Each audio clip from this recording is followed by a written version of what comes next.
If you were like me yesterday, then you have no idea what the hell this is, the Accursed Pact, and how to get it. So this is actually a really big boost. I was doing my Forbidden Sanctums without having unlocked this all through yesterday until someone asked me about a question about if they had to do the Act 7 Fell Shrine quest to do the Forbidden Sanctum. And I was like, what? I only did Act 2 Fell Shrine. Right? You follow the girl, you go down there, and it's like, all right, cool. But you actually have to go back to Act 7 as well to unlock the Accursed Pacts. These are pretty important. It's an extra little bonus here. If you remember from the trailer, you can choose from all of these or none of these, which is really nice. So I could have taken all three of these. Now, just a forewarning, just so you guys know, when you choose the lose 50% maximum resolve, I don't know if I'm just real spurgy or I don't understand it, but when I hear that, if I have 300 resolve, that means like my HP pool is 300 and it would take my HP pool and I just go down to 150 and I could recover it back up to 300. But what this actually does is it takes your max HP and it makes your new max HP half of that. So you can't, I don't know, lose half your max HP. I guess like kind of I can understand it, but I just assumed like it was, you know, like minus 150 and I was like, all right, I'll have to get that back. But no, it's way worse. So be very careful when you take these. But anyways, how you unlock it's really, really easy. And you can check if you have already unlocked it, because let's be honest, I've been playing like 16, 12 hours of POE and then doing videos, helping in Discord and whatnot as well. But sometimes you forget. You got a foggy memory.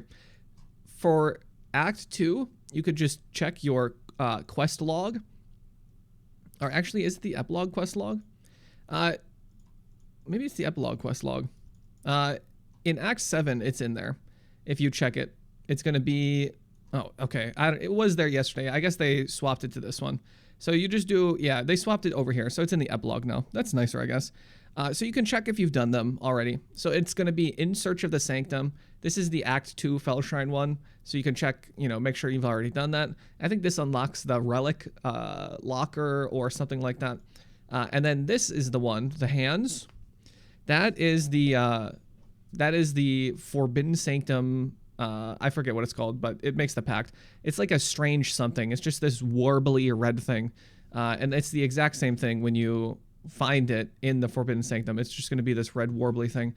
It kind of shows up on the map sometimes, but I think I found it randomly once as well. But it's the Accursed Pact. And you get this, in addition to whatever else is on this little reward room. But this is really helpful because you can get extra items here.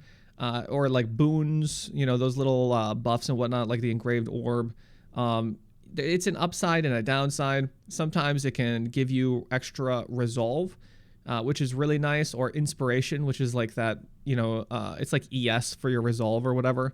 It's like a temporary boost in your like hit points, right? It's like temporary hit points from D&D if you've done that. But these are really helpful. I can't believe I've been playing through the Forbidden Sanctum without these. I made it to like floor 3. Having no idea what's going on here. My Forbidden Sanctum stuff's been pretty scuffed, but yeah, just make sure you do that. It's just Act 2, Act 7. It's super easy. Anyways, for the rest of the video, I'll just talk about some upgrades that I made on CF and how CF's been going. CF has been an absolute blast. I've been having a lot of fun playing this build. Let's just get a map up here quick. We'll just we'll just do this dunes. My primary strategy for making money right now, and I actually just bought my Skin of the Lords with level 3 Empower. So this was like 2 Divines. I think the Skin of the Lord was like 2.3. Empower was like 1.9. I've got like a +1 Fracture Amulet now. I didn't craft it too well, but Dot Multi is pretty hard to hit. So I just used Dex Essence until I hit it. And I got it like really early, so I just settled so I wouldn't have to craft too much. And I'm now starting to buy the Fractured Chaos Res gear. So you just use Resistance Essence on a Fractured Chaos Res base for boots, for helmet. Can't do it for a ring because Res Essences will just roll like fire damage on rings. So you would do stats. So I'm going to roll a ring for... I have an Amethyst ready actually in my tab here, which is going to be really nice. And this is going to let me go Divine Flesh. But you just roll this with, I think it's Spite or something. It's the intelligence essence. It's nothing like that. But you just roll it with int essences or dex essences for your jewelry. But yeah, gearing's going really well. I love the Poet's Pen. I didn't know how expensive it was going to be, so I didn't want to recommend the Poet's Pen swap, but I did know I would eventually want to play the Poet's Pen version of the build. So yeah, I'm popping my CF. The life cost is all figured out, and I think at this gear setup, I have something like 3 million damage.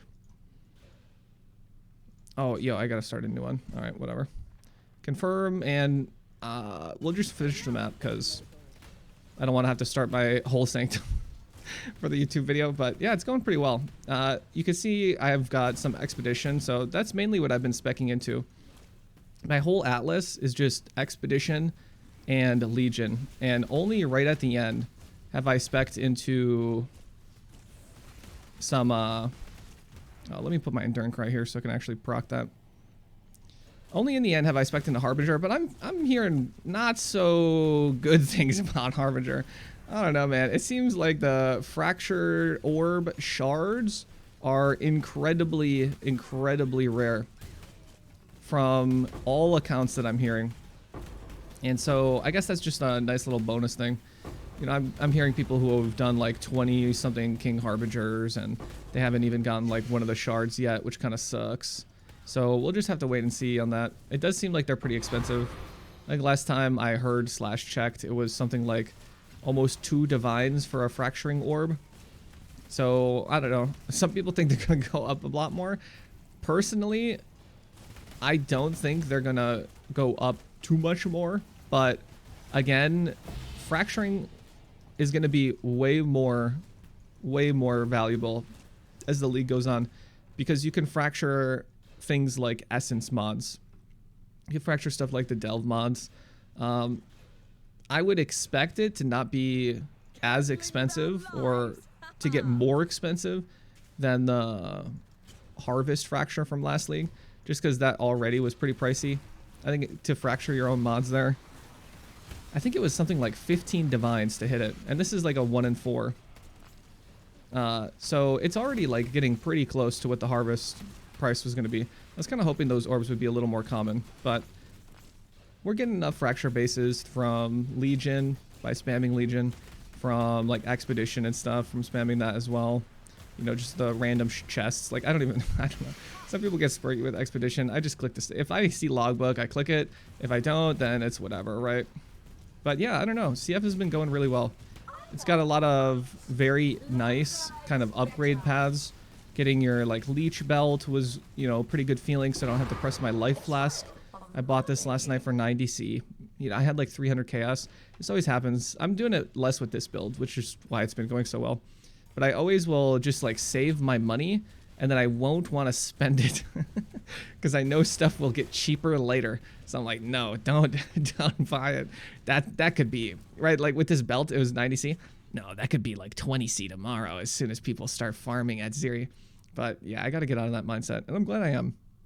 I'm just buying upgrades and whatnot. Still using Mark of Submission just so it casts the level 22 vulnerability instead of, you know, level 1/1. I guess the next big upgrade would be like a Vul not hit hemophilia, with so I could open my ring slot up to get extra res, to get extra life, and that would help with divine flesh and whatnot. But yeah, I got some nice upgrades ahead of me, just getting better stuff. The on the helmet, I gotta get new implicits and craft this up, but this regen was kind of nice to hit. I just threw a couple on there just so, because with the new changes, you do encounter life regen sometimes. And when you don't have so much damage, right now I have enough, so it's not so bad. But when you don't have so much, life regen is kind of annoying. But honestly, if you're encountering that, you could just take the life mastery. I forgot about that until recently, that they added this as a life mastery. So this is another really cool thing that you could just do on CF to make the build feel better. And I think a lot of dot builds should take this.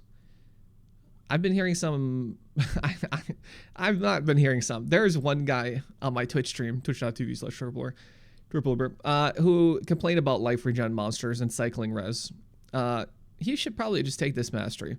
So the monster has half as much life regen as it normally would. And that's a lot. That's a lot. Especially when they're on stuff like Consecrated Ground, which comes up sometimes and is really annoying. Things like bosses, that's very frustrating. Even if it's not just Arch Nemesis rares, just things like that. But yeah, I'm double cluster. I've got a bunch of stuff. Builds going good. I'm blasting.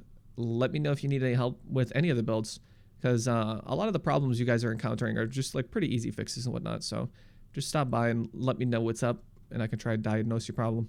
Anyways, enjoy Forbidden Sanctum. Have fun blasting, and I'll see you guys on the stream or the next video. All right, bye.